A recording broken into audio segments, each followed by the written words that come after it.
এখানে আজকে যে পার্টটি আছে সেটি হচ্ছে বর্গের জ দিয়ে। এবার প্রথমেই জেনে নাও যে বর্গীয় জয়ের ইংরাজি হলো জে। তাহলে এটাতেই সহজ হয়ে যাবে অনেকটা। বর্গীয় জয়ের ইংরেজি হচ্ছে জে। তাহলে বর্গীয় জয়ে আকার যা। এই যা কথাটি যখন আমরা বাংলাতে লিখবো তখন লিখতে হবে বর্গীয় জয়ে আকার যা। আর ইংরেজিতে লিখলে তাহলে কি হয়ে যাবে, জে এ যা, জে এ যা। বর্গীয় জয়ে হস্যই জি, তাহলে জে আই জি। বর্গীয় জয়ে হস্যই জি, এটা যখন আমরা ইংরেজিতে উচ্চারণটিকে লিখব তখন জে আই জি। বর্গীয় জয়ে দীর্ঘেই জি, এটারও ইংরেজি লিখতে হলে লিখতে হবে জে আই জি। বর্গীয় জয়ে হস্যু জু, তাহলে জু কথাটি যে আসছে জু, এটা বর্গীয় জয়ে হস্যু জু।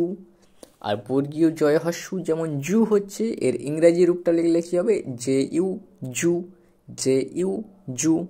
বর্গীয় জয়ে দীর্ঘ জু, এরও ইংরাজি জে ইউ জু, অর্থাৎ জে ইউ দিয়ে জু উচ্চারণটি আসে। বর্গীয় জয়ে রি জ্রি, বর্গীয় জয়ে রি জ্রি, তাহলে জে আর আই জ্রি, জ্রি। এই যে জ্রি কথাটি আসছে বর্গীয় জয়ে রি বসালে আসবে জ্রি, আর ইংরাজিতে জে আর আই বসালে আসবে জ্রি। বর্গীয় জয়ে একার জে, আর এই জে কথাটির ইংরাজি লিখলে হবে J E J, J E J. বর্গীয় জয়ে ঐকার জয়ী, জে ও আই জয়ী, জে ও আই জয়ী। বর্গীয় জয়ে ওকার জো, তাহলে জে ও জো। তাহলে জো কথাটি যদি আমরা বাংলায় লিখি তাহলে লিখতে হবে বর্গীয় জয়ে ওকার দিয়ে জো, আর যদি ইংরেজিতে লিখি তাহলে লিখতে হবে জে ও জো।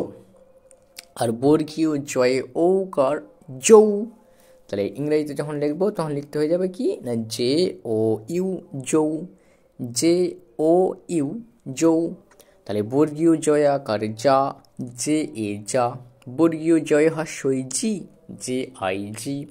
বাংলায় বর্গীয় জয় দীর্ঘে জি, ইংরাজিতে জে আই জি। বর্গীয় জয় হস্য জু, জে ইউ জু। বর্গীয় জয় দীর্ঘ জু, জে ইউ জু। বর্গীয় জয় রি জ্রি, জে আর আই জ্রি। বর্গীয় জয়ে একার জে, জে ই জে।